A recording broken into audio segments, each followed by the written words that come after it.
in season, for the day is drawing nigh. I'd thought that civilization meant the attainment of peace and order and freedom, of goodwill between man and man, of the love of truth and the hatred of injustice, a life free from craven fear, but full of incident. That was what I thought it meant. Not more stuffed chairs and more cushions and more carpets and gas and more dainty meat and drink, and therewithal more and sharper differences between class and class. How can we, of the middle classes, we, the capitalists and our hangers-on, help the workers? By renouncing our class. And in all occasions when antagonism rises up between the classes, casting in our lot with the victims. There is no other way.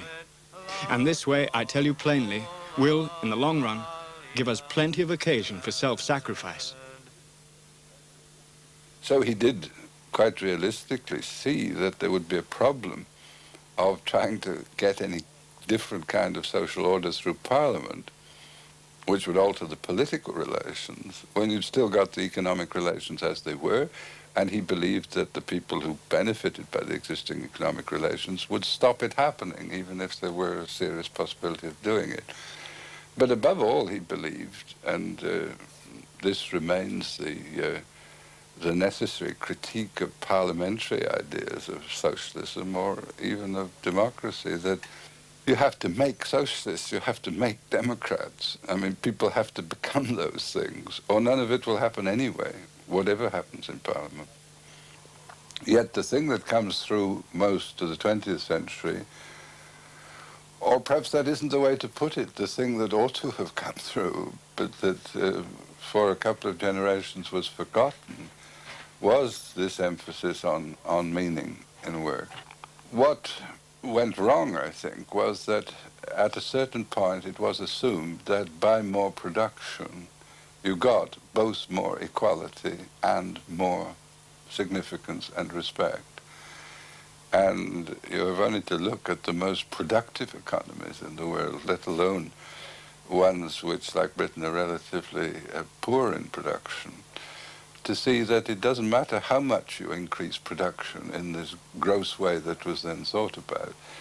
You neither get rid of certain kinds of poverty, nor do you restore the sense of respect and meaning that Ruskin was arguing for and that Morris brought much more to the center. But Morris, with great insight, realized that in 1880. Yeah. Morris realized it, but still the great metaphor after 1945 was the national cake, and although people don't still talk about the cake, I mean, indeed I heard somebody talk about the national loaf, which is a sort of understandable downgrading. And the whole notion of social advance was that you made this cake bigger and bigger. Now, you can't think about work or production in those terms, which is where the labor movement and capitalism, after all, could find a common objective.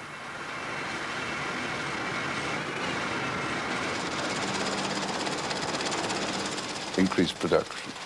In the end, it isn't a common objective past a certain stage.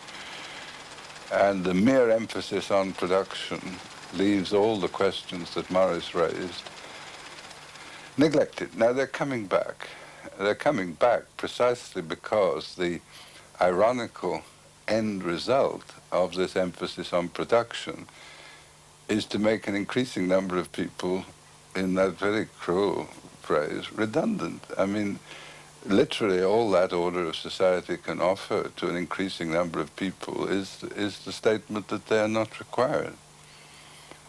And this cancels the sense of meaning and respect in society at much more fundamental levels than even the labor processes. If you're finally going to say to an increasing number of people, you are simply surplus to requirements, you're not really necessary in the society. Now, at that point, the whole question returns, the basic questions of what people need to produce and how they need to produce it and how they relate to each other while they're producing it. And Morris I mean, apart from certain obvious differences of style and reference, could be writing about the crisis of the 1980s rather than the 1880s. People are beginning to murmur and say, so we have won the battle with nature. Where then is the reward of victory? We have striven and striven, but shall we never enjoy? Man that was once weak is now most mighty. But his increase of happiness, where is that? Have we done more than change one form of unrest for another? We see the instruments which civilization has fashioned. What is she going to do with them? Make more and more and yet more?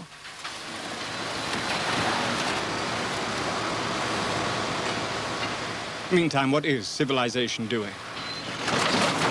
Day by day, the world grows uglier. And where in the passing day is the compensating gain?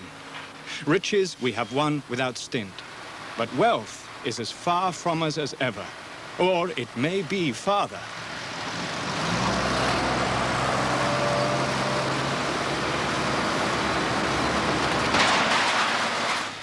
Come then, since we are so mighty, let us try if we can to do the one thing worth doing.